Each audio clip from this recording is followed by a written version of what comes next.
This podcast is sponsored by nobody.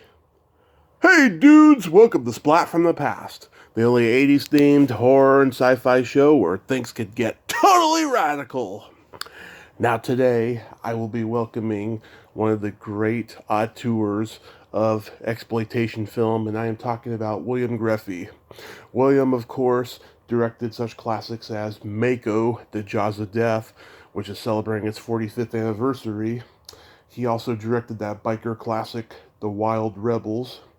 He also directed Death Curse of Tartu, The Devil's Sisters, Impulse with William Shatner, a Creature Features classic, and many others.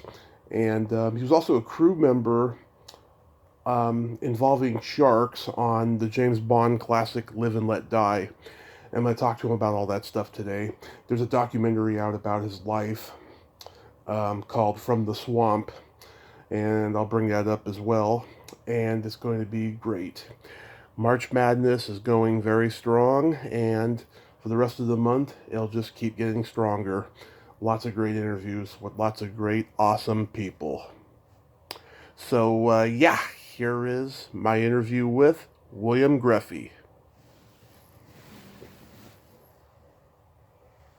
Hey, William. How's it going, Tommy? Oh, everything is going great, sir. How are you today? Terrific. Just call me Bill, not William. Okay, Bill. my grandfather was a Bill. I heard he liked to be called Bill, so I'll call you Bill. This is such a great honor. Thank you for taking the time this morning. Well, I love anybody that's interested in grindhouse films, and recently I've been inundated with grindhouse fans, and so Yeah. I love talking to anybody that's interested in what we did back in those golden days of independent filmmaking. Yes, absolutely. So, going back in time, did you gravitate toward film early on in your childhood? Oh yeah. See, when I was I'm 90 years old, so Mm-hmm. been around the block a few times. So in World War II, I was, just a young kid, like 11, 12 years old, Mm-hmm. and my sister was in the USO, and there were no men left. They were all drafted in the Army and all, so they put me in the USO, and I played a Sheik of Arabic, and I was more or less on the acting end of it, Yeah. And then when I was in grammar school, I wrote my first play and directed a little stage play at grammar school, and so that sort of got me going. And then, I thought I wanted to be an actor. Mm-hmm. I did a lot of high school stuff, and I won the Florida State dramatic contest. Right. I played 6 different characters in a little play called Submerged about guys that were trapped in a submarine. And then after high school, I did summer stock up in Woodstock, New York. And I was one of the guys with me was a guy named Lee Marvin. You know who Lee Marvin is, the actor. Yeah. Can you? He was in Dirty Dozen and all that. He was a big star later on. Oh yeah. But when I knew him in Woodstock, New York, the Chatham Playhouse, we went over to later on Cape Cod. But anyway, long story short, how I got in the film business, I guess that's how you're interested. Yes.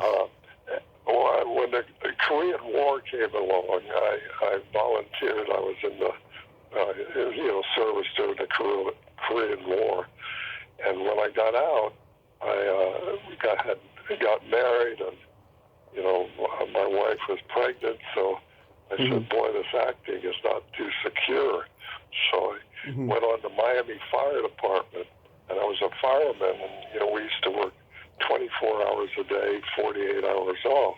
Right. And so I had a lot of time, so I started writing screenplays.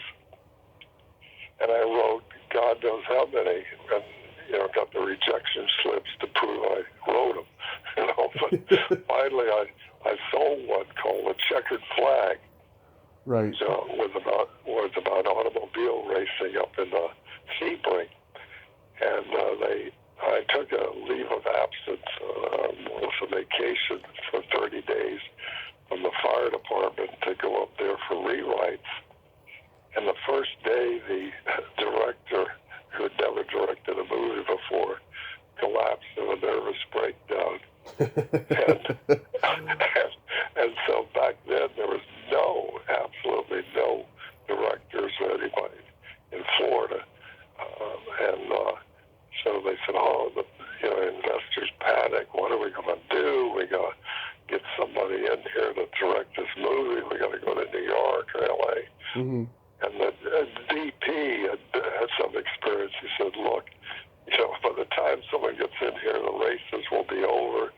And, he can't just step off the plane and direct the movie. He's never seen the script or anything. So what the hell, the writer knows all about it. Make him the director. Right. And they drafted me at 1 in the morning in a motel room in Sebring, Florida. And so I started directing. And, naturally, I knew the script. I had written it, and I knew actors. But I knew nothing of the technical end of it. And so after that experience, I knew I had a really good a course, because I didn't know a 50 millimeter lens to a 75 millimeter lens. So, but the way I looked more or less right, I visualized what I wanted, and I'd see some of the dailies, and it wasn't what I wanted because I didn't know the lenses and the camera moves and all. So I went to the school of hard knocks and picked everybody's brain possible to learn the technical end of it. Right. That's how I got in the movie business, drafted in a motel room. Oh, no better way to get into the business. Right. Were there any filmmakers that influenced you? Well, I always liked, even though back then you weren't keen into directors like they are today, but I always loved John Ford movies. I loved, there's one he did, like Drums Along the Mohawk, and Stagecoach and all that. I love those movies. Another favorite of mine was Gunga Din, which Gunga Din, what I liked about Gunga Din is a lot of the action sequences were done with just a little comedy routine to it, and sometimes some of my films, I'd like to try and, I don't know did you ever see my movie Stanley? Stanley. I know about it, but I haven't seen it, no. Yeah. Well, I put a few little comedy things in Stanley, like where a guy gets bit in the ass by a rattlesnake, and so that got a big laugh because he was a guy that people hated. So anyway, I always put a few little bits of humor in, and you should really try and look at Stanley because I got a lot of good stuff in that. Oh, good. And it was the biggest grossing film that Crown International ever had. Wow, I did not know that. That's so cool. Yeah. Go ahead. I was going to say, speaking of Checkered Flag, I mean, you did a few movies about cars. Was that a hobby of yours? Oh, yeah, I always liked racing. And, when, fortunately, Checkered Flag made money, because that's the key to doing a second movie, Yeah. If the first one's a disaster, forget about it. You'll never work again, So anyway, the checkered flag made some money, so I loved boat racing too, big hydroplanes, and that's an interesting story how I did Racing Fever, which was about big hydroplanes. I went to a race over in Bell Harbor, Florida, and there was an Italian driver named Enzio Selva who had a big supercharged Alfa Romeo engine in his hydroplane. And so he was 57 years old, and he announced, this is going to be my last race because I'm turning the boat over to my son. And he got out there and he poured the coals to it, and he got going so fast in this hydroplane that it became windbound and flipped, and the boat fell right on him and killed him instantly. And I looked around and I saw a guy up on a van, and he was shooting a 16 millimeter film. Mm-hmm. And I ran up to the guy and I said, "Did you get that on film?" And he said, "I think so." So a day or two later, I went by and he got the shot perfect of the boat flipping and the guy getting killed. So that's how I ended up writing Racing Fever. And I just changed it to an American driver that gets killed and et cetera, you know. Yeah. And that was the first movie ever out of Florida made that got a major release, which was Allied Artists release Racing Fever. Yeah. Wow, that's phenomenal. You put Joe Morrison in a lot of your early movies. How did you find him? Well, he lived in Florida, and you know, Joe was a local actor, and then I used Charlie Martin too, which I used them in Racing Fever and Checkered Flag, and yeah, Joe later changed his name to Quinn Morrison. I don't know why, but and he moved to California, but I don't think he didn't really take off too well in California, unfortunately. I really liked Joe a lot, and but what was interesting about Racing Fever is Joe Morrison and Charlie Martin and some of the cast were all in Screen Actors Guild, and they have a rule that on weekends they get time and a half and then double time. And so I could, what I did is Castro had taken over half of the Cuban film community moved to Florida, and these guys were, you know, working as dishwashers or whatever, you know, cameramen, and you know they. So anyway, my sister spoke fluent Spanish, and I gathered all them together, and so we could only shoot on weekends. So I made a deal with Screen Actors Guild to get a waiver. On that film, I did everything.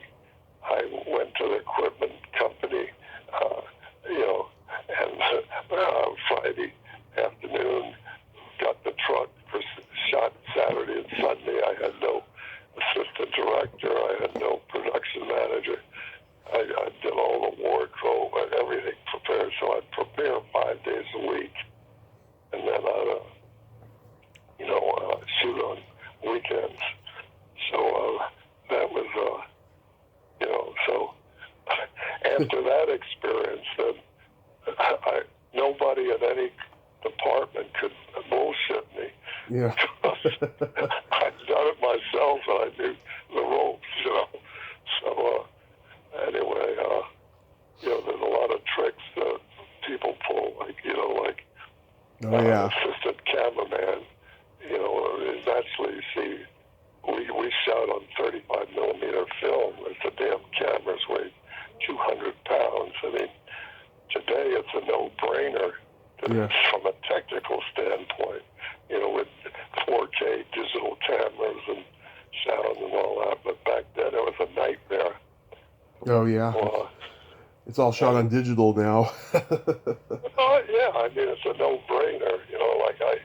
Whenever I shoot there, I mean you just keep the camera running and do 10 takes, if you want. And we were lucky to do 1 or 2 takes, because the film was so expensive. Yeah. So I tell all these film students, technically it's a no-brainer, because the editing used to take us like 2 or 3 months to edit on a moviola, and you never saw the film till a day or 2 later, because the lab had to process it, so you didn't know what you had until you saw the film. But I said the only thing hasn't changed are actors and crews. They're still, you got to weed out the prima donnas and control the set and all. Oh, absolutely. Death Curse of Tartu. How did that come about? Because as far as I know, it was like the first witch doctor horror movie. Yeah, well, see, I was hired to direct Sting of Death, the jellyfish monster, and after we finished that was a horror movie, and the distributor back then, every distribution was twin horror movies, and so he couldn't find another horror movie, so he said the magic word, I will distribute this movie, but I'll finance it if we can get one in the can right away. Mm-hmm. Well, this was just about end of November, starting December. He said, the only monkey I'll put on your back is I got to have this April 15th in the theaters, because that's when all the drive-ins up north opened up. And so that meant I had to start shooting immediately, because as I told you, the editing and the final mix was nightmares. It took forever to do it. Mm-hmm. So what I did is I sat down and overnight, and within, I'd say, 15, 16 hours, I wrote Death Curse of Tartu. And I said, what the hell am I going to write about?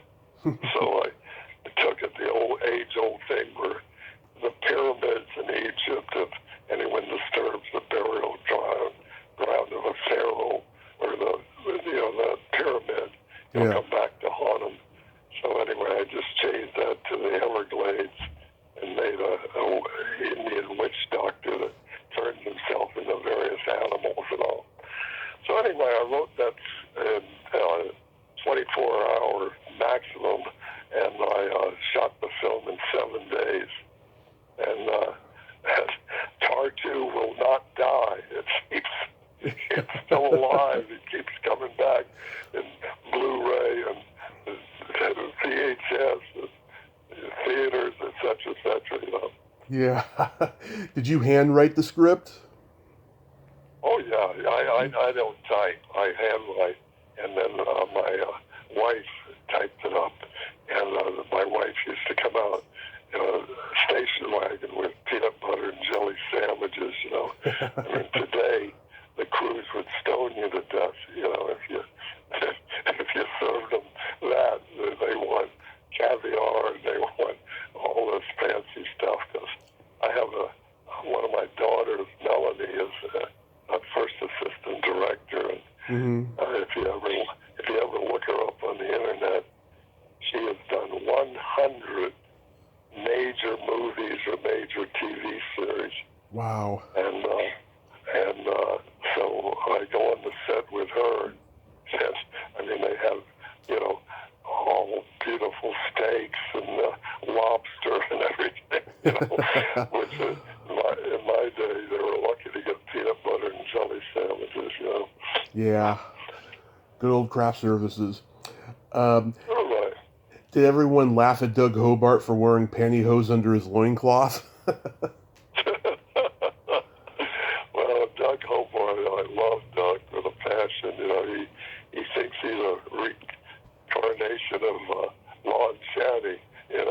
Yeah. He loves play. I can. When we did it, I don't know if you were going to ask me about Impulse with William Shatner, Oh, yes. but I can tell you a funny story on Doug. That we have a scene. Did you ever see Impulse by chance? Oh, yeah. They used to be on our local creature feature shows when I was growing up. Right. Well, there's a scene in the funeral parlor, and Shatner comes in, and there's a casket with a body in it. Doug Hobart came up to me and said, Bill, please let me play the corpse. And I said, well, you're doing other stuff for me. No, please, Bill, please let me play the corpse. And okay, Doug. So he got in, and it took a while to light the set and all of this, and everybody was trying to tickle him and this and that. And he just was dead as a doornail. He wouldn't move. So we were doing the rehearsal with Shatner, and Shatner comes through, and Shatner leans over to him and says, Doug, your fly's open. Doug quick looked up to check his fly to see what was hanging out. And so Shatner, always had a great sense of humor, so that's how he got to break being a dead man, Yeah, oh my God. Then you made another departure with The Devil's Sisters, which I've read is your favorite film you've made. Yeah, Devil's Sisters. It's the only film I made in black and white, and it's sort of a film noir, type film. Yeah. And I shot that in 10 days. But the problem with back then I couldn't afford to buy a print. Mm-hmm. So I finally found print just disappeared, and I found a collector in Germany Mm-hmm. had a print, and I bought it from him a few years back, but this last 7 minutes is missing. So if anybody listens to your program and they ever know where the last 7 minutes of The Devil's Sisters is, please get in touch with me, because I'd love to see the last 7 minutes. Yeah.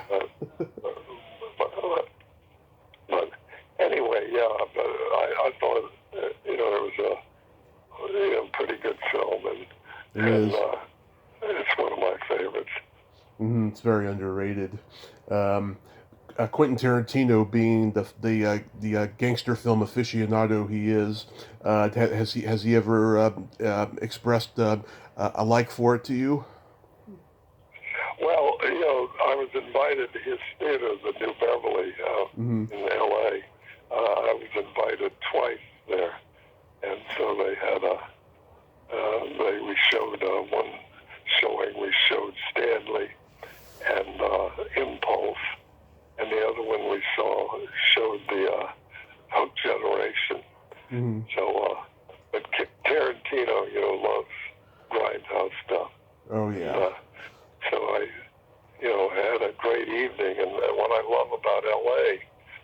is there's a lot of grindhouse fanatics in L.A., and the theater was packed, the New Beverly,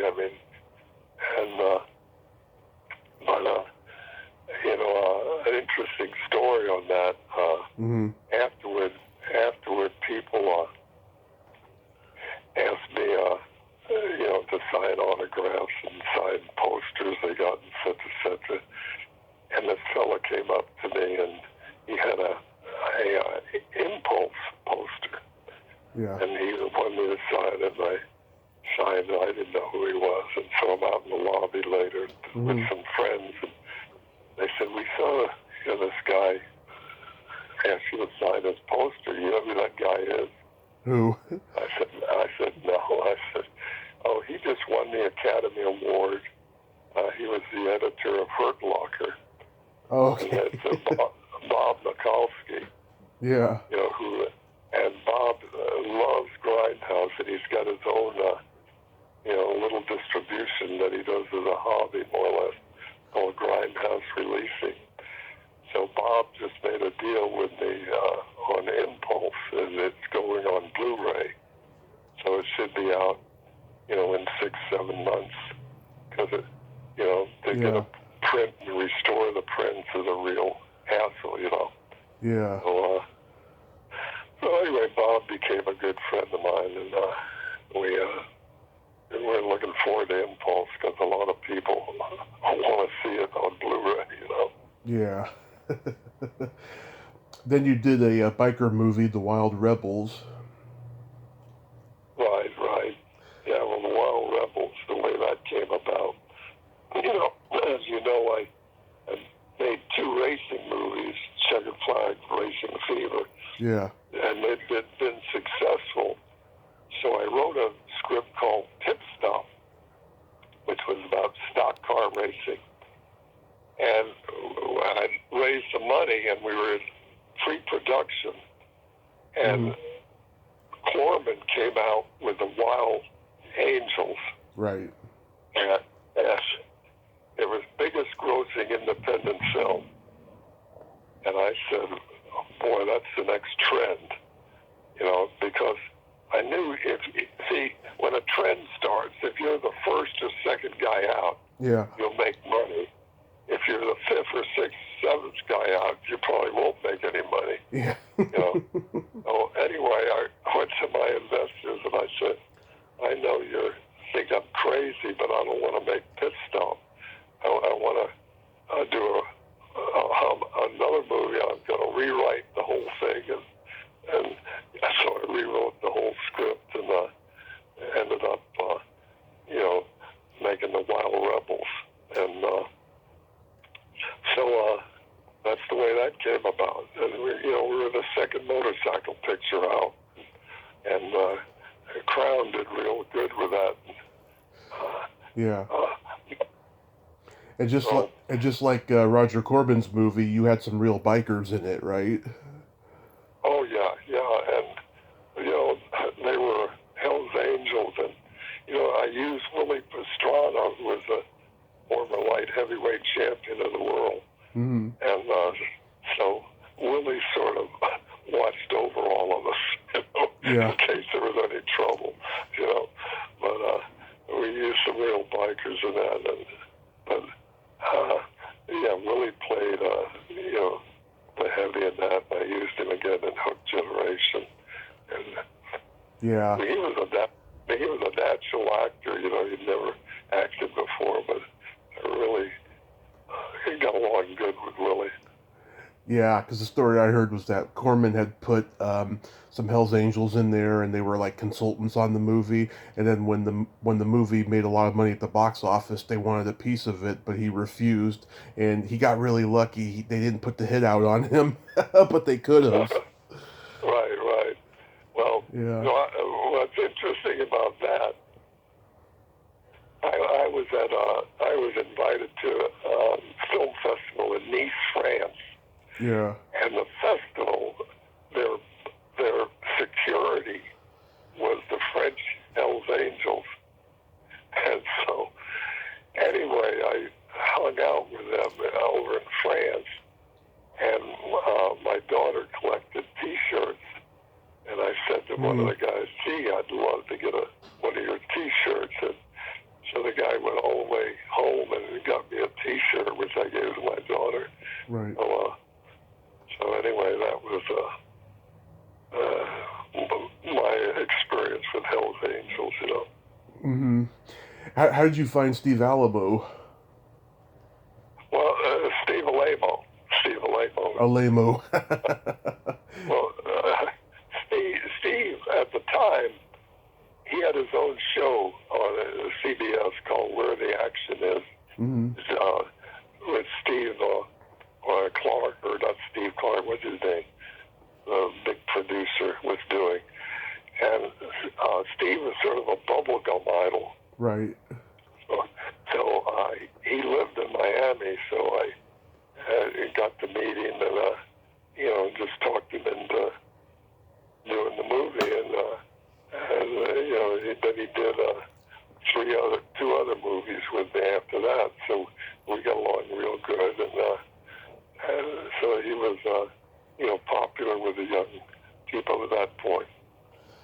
Yeah, I mean, he's like one of those teen idols that even teen idol Right. enthusiasts don't even remember. Right. Yeah, bubblegum idol, I would call him. Yeah. Yes. Uh, anyway, so what else we've covered? Maybe You got half to of my movie. you got to direct Rita Hayworth in one of her last movies, The Naked Zoo. Right, right. Well, that was the biggest budget I ever had. I made that for $250,000, and the investors wanted a big, a name actress. Mm-hmm. And here's a story Mm-hmm. for any filmmakers that are trying to get a name actor. I'll tell you. Yeah. I went out to L.A. Mm-hmm. and I knew Rita would be perfect for the part, so I negotiated with her agent. Her agent wanted $250,000.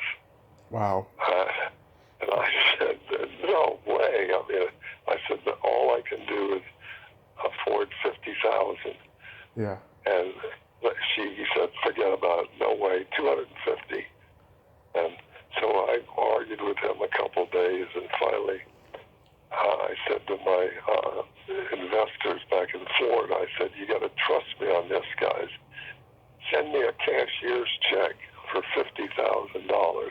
And they wired me $50,000, and I went before that agent. I said, here is $50,000 for Rita.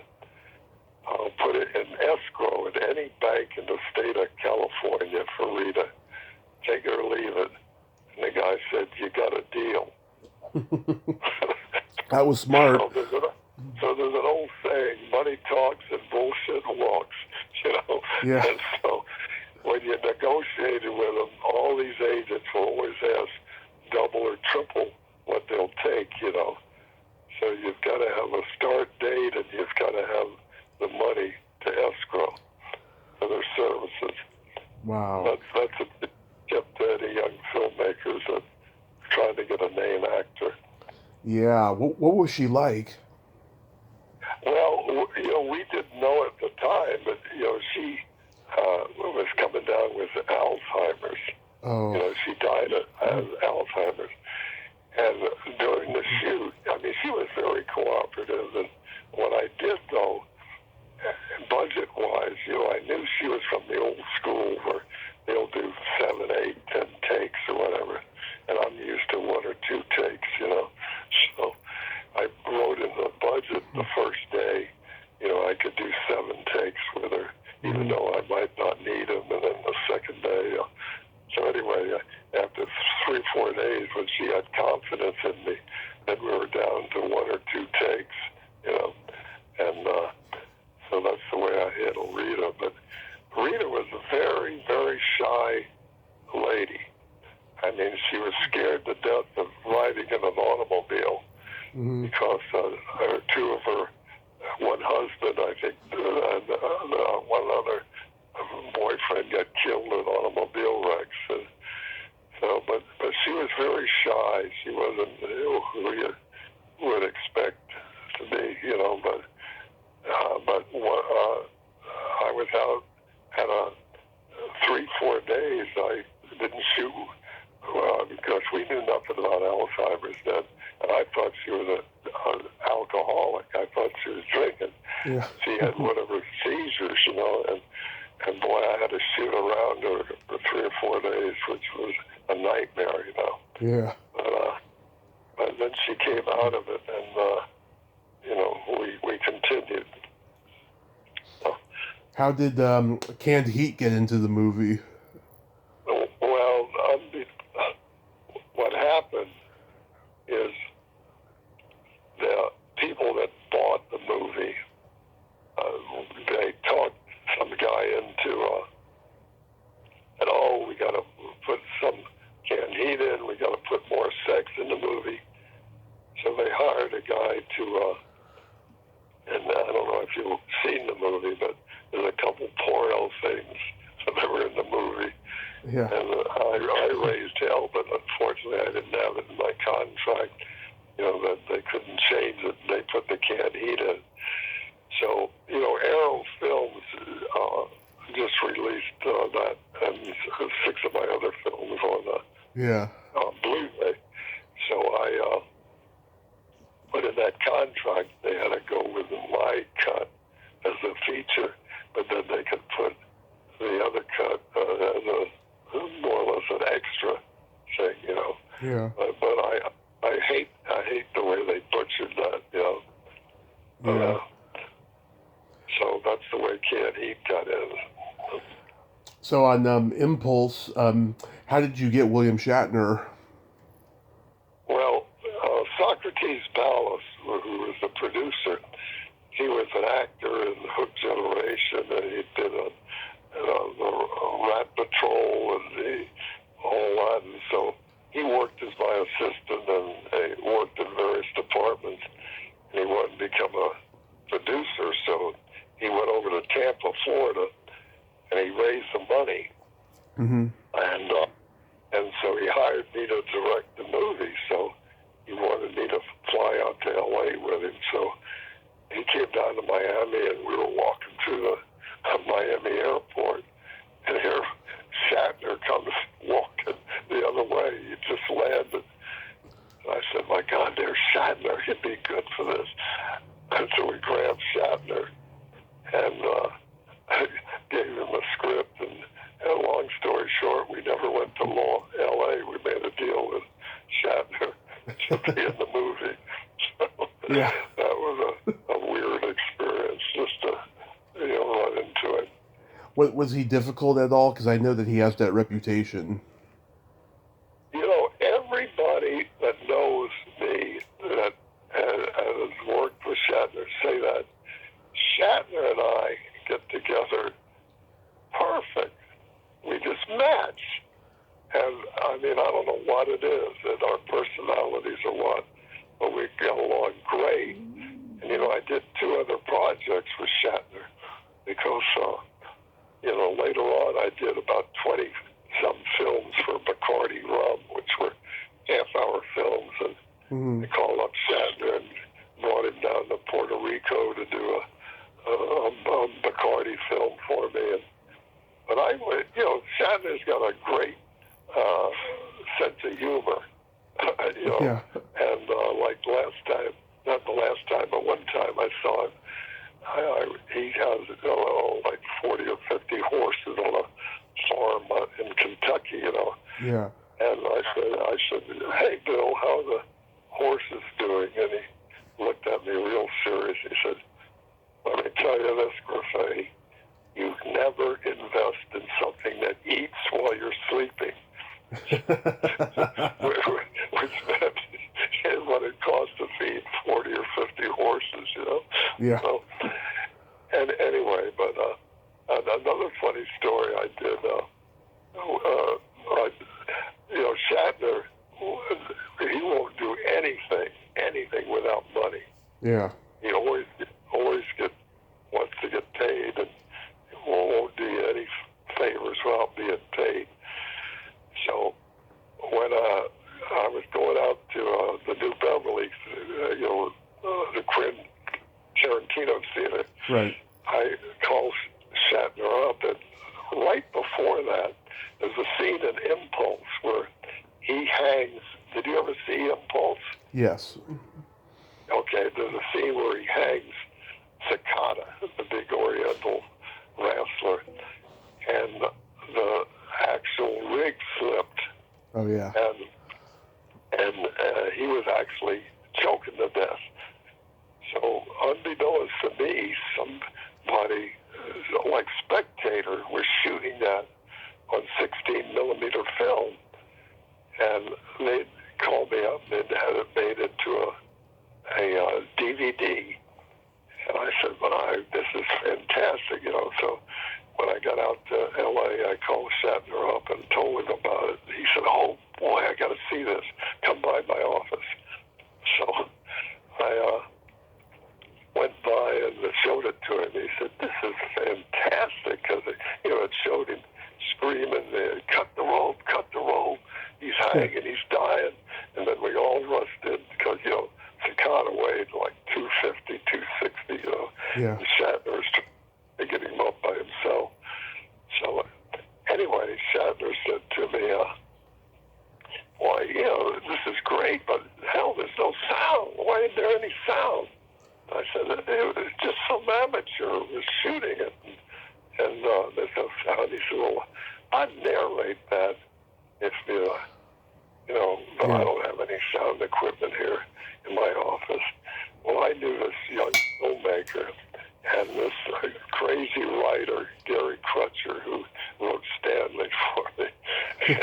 They were, where Jerry's is on Ventura. Oh, yes, I've been there. Yeah.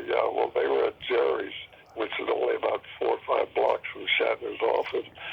So I called him up. I said, get over here. Shatner wants to record this, And this crazy writer says, the hell with Shatner. I just ordered a banana split and it cost me $5. I said to Daniel, hand Gary that phone to Gary. And I said, Gary, if you're not here in 5 minutes, I'm going to come over and shove that banana split up your ass. Now get over here. so they came over and Shatner recorded the whole thing, how it came about.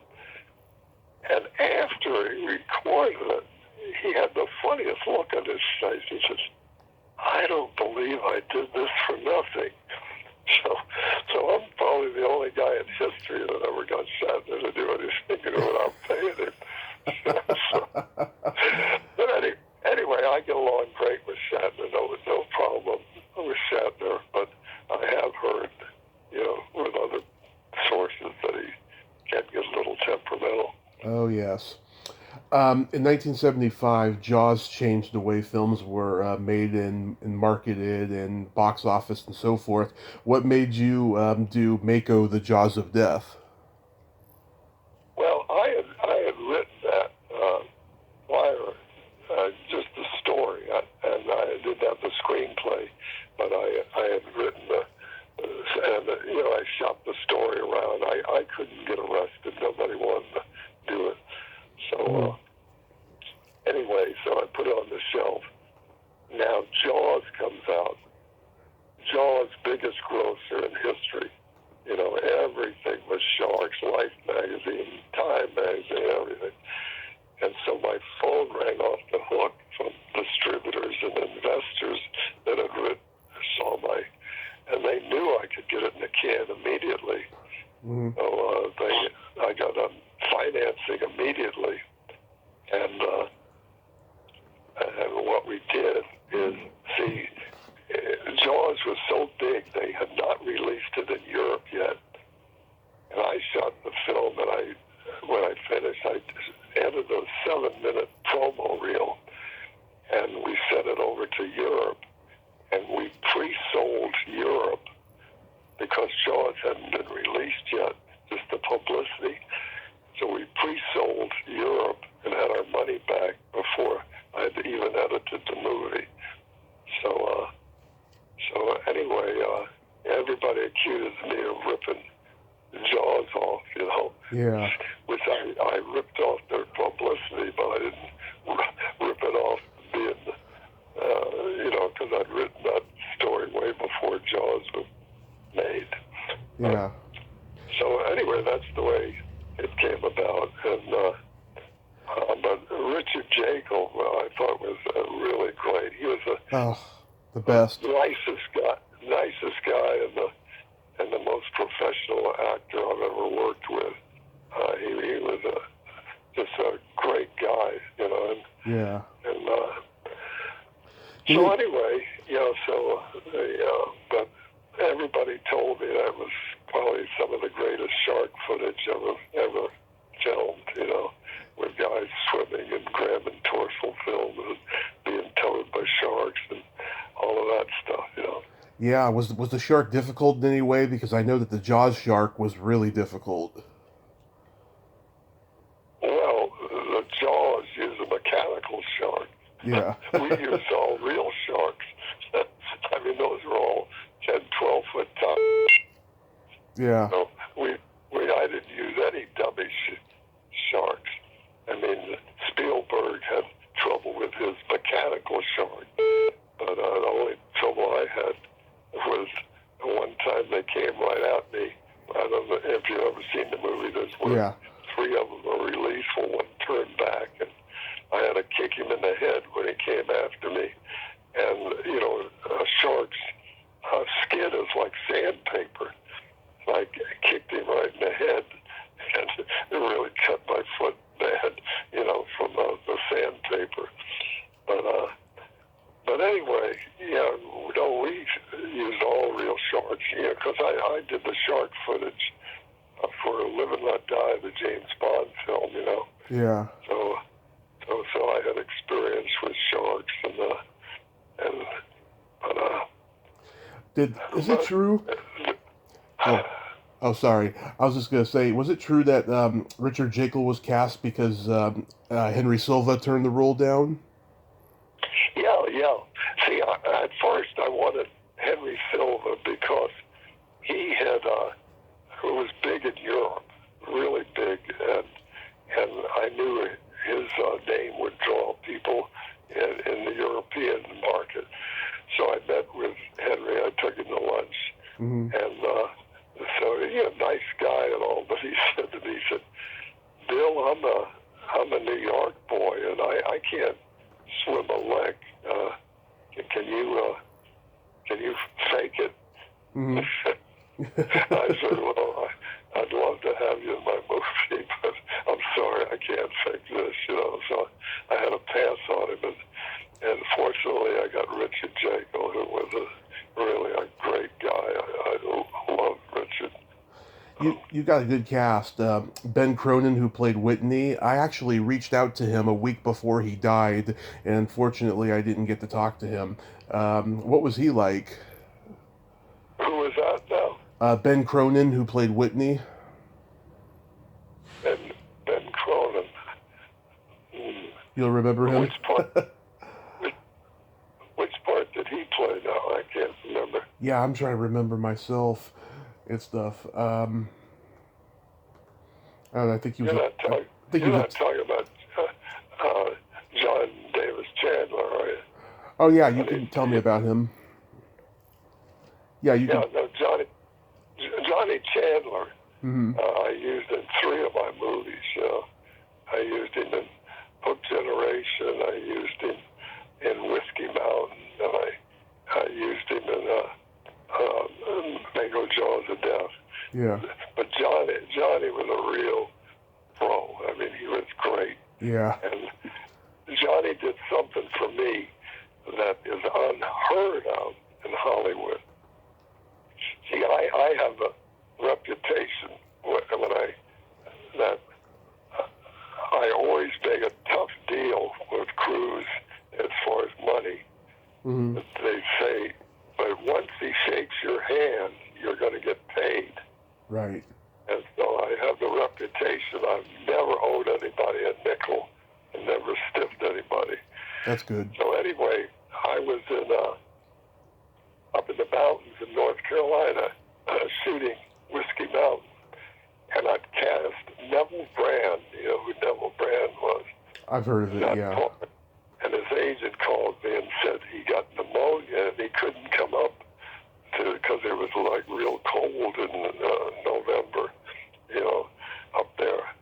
So I'm out shooting in the boonies, and here Neville Brand was supposed to fly in 2 or 3 days. And I thought, oh, damn it, what am I? So I called up Johnny Chandler, and I said, Johnny, I don't have time to send you a round-trip ticket. I don't have time to send you money, or you jump on a plane and I'll have you picked up in Atlanta. And Johnny came down on his own with no contract, nothing, which, if you know Hollywood actors and agents, that is unheard of. Yeah. So Johnny trusted me enough, and so naturally I paid him and, reimbursed him for his ticket, et cetera, you know. but Johnny really bailed me out on Whiskey Mountain. Um, Yeah, that's cool. You put Luke Halpin from Flipper in the movie. He plays a patrolman. yeah. Well, Luke, I knew, from Flipper and all of that, and he had, he's. I think, see, Luke. I think after Flipper and all, he should have gone to California Yeah. because I think he could have got steady work out there, but he just hung around Florida, and he really never did big stuff after that. Yeah. He made a mistake not going to L.A. because he was pretty hot after Flipper. Oh yeah. Do you know Rico Browning? Oh yeah, I know Rico very well. Oh yeah. Rico is a great underwater cameraman. Very nice man Really, too. Yeah. and a great guy, and now his son is, I think, a stunt coordinator now. But Rico, everybody in Florida knows each other, Yeah. the business. But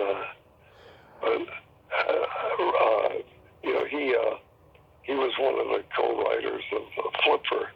Yeah. After that, I think they did a thing called Saltier, which was about a sea lion or something, but it never took off like Flipper did, And the Bear Show, Gentle Ben. He did that. Gentle Ben. He did that. That followed, yeah. But, Is it? so anyway, Did you work on Live and Let Die? yeah. I did some of the action sequences, and I did all the shark things, Yeah. Was that where the initial idea for the Jaws of Death came from doing that? I don't think so. I think I saw Jaws of Death because Stanley had been so successful. I thought, well, I'll do a thing. But an interesting thing,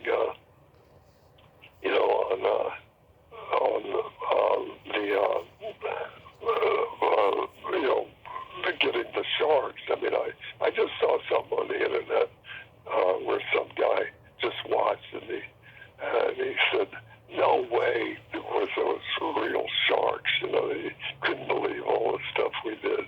Yeah. With real sharks, just like on Stanley, nobody could believe those were real rattlesnakes I used. So. Yeah. Anyway. Even in this pandemic, are you still making films, or are you retired now? No, right before this damn virus started a year ago, I was doing a lot of stuff with young filmmakers. Mm-hmm. See, if you look on the internet, you'll see I directed a thing called what the hell was it? Anyway, another one I wrote and directed was called Thumbs, which is on YouTube. Just type in William Grefe Thumbs, just like your thumb, Yeah. And then the other one I directed was called Consider Us Evil, or Consider Us Even. Yeah. Consider Us Even. But anyway, I was doing a lot with, young filmmakers and all, and this whole virus thing has thrown a monkey wrench in filmmaking. Yeah. But anyway, that Thumbs thing, if you look at it, I wrote a whole script on Thumbs, and when things settle down, I'd love to do Thumbs because it's sort of a statement on today's people of today who live with their cell phones, and it's like they're glued to their hand, and so, anyway, I think it'd be an interesting little horror movie. That would be a good metaphor, absolutely. And there's been a documentary out about you for a while called From the Swamp. No, Daniel Griffin did that. Mm-hmm. In fact, I started Daniel doing,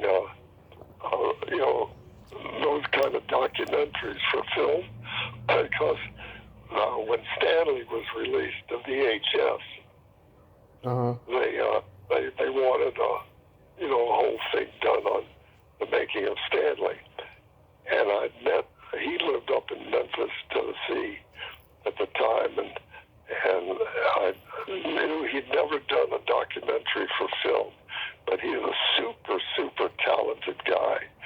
And so I told Crown International, I said, I'd like this young guy to do it. Oh, no, he has no experience. There's no way. And finally, I said, look, I'll put my reputation on the line. So anyway, I started Daniel, and he did a beautiful job. I mean, on the making of Stanley and all the special that went with it. And from that, Daniel has done over 100 documentaries for films. I mean, he's covered every major filmmaker and all. So he's really a super talented guy. Mm-hmm. Do you know where that documentary is available? We'll go on his. Well, it's part of the Arrow. The Arrow collection. Okay. Yeah, it's part of the Arrow box thing.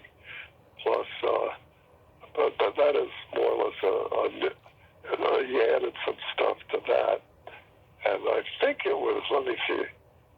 I think it was. I don't know if he's still selling them, but his website, he was selling them for a while. But if you get the Arrow box set, you'll see it in there. Okay, great. And one last thing I wanted to ask you, Bill. We talked before about movies being shot on digital. So what do you think about that overall? Well, as I said, it's a no-brainer, because a lot of people object to it. I mean, they think film. Well, digital is perfect for young filmmakers and people that are trying to do stuff on a budget. Mm-hmm. Because in my day and age, I told you that damn cameras weigh 200 pounds, and the film was so expensive you could only do one or two takes. Yeah. And with this, you can do it. But see the trouble. I talk to young filmmakers a lot.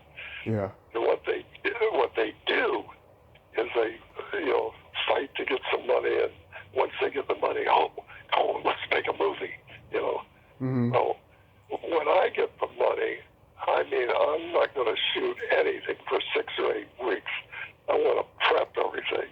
Mm-hmm. The only movies I've done, by the skin of my teeth, is like when they offered me Death Curse of Tartu, I had to do immediately, and other movies like Mako, Jaws of Death. But I had the experience to do it, just wing it. But if you don't have the experience and you get all the props, you get all the location side and everything, then you get in the movie and all of a sudden you're over budget. Well, why am I over budget? It's because they didn't plan everything to perfection. So that's why I always advise them to really plan everything out, get everything, contract signed and so forth. Because Very well said, Bill. Well, I want to thank you so much for coming on today. This has been amazing, and I'm glad you still have a passion for making films. oh yeah, once you get it in your blood, you can't get it out. So Yeah. anyway, but please, anybody that finds The Devil's Sisters last 7 minutes, get in touch with me. I'd love to have it, because that's the only film I've done that I don't have the whole thing on. Yeah. Oh, okay, well, beautiful. Great talking to you. Stay safe, as they say today. You too, sir. Stay safe, and I hope you get to make thumbs in the future. Okay, beautiful. Take care. Okay, bye-bye. Well, there you have it. William Grefe. Ain't he a cool dude? Ah, what a nice man. I enjoyed talking to him. It's good to know that there's at least one filmmaker from that generation who is still passionate about making films. And it was an honor to talk to him today. Well, until next time, this is Tommy Throwback Kovac saying there's no shame in living in the past because the present sucks. Later, dudes!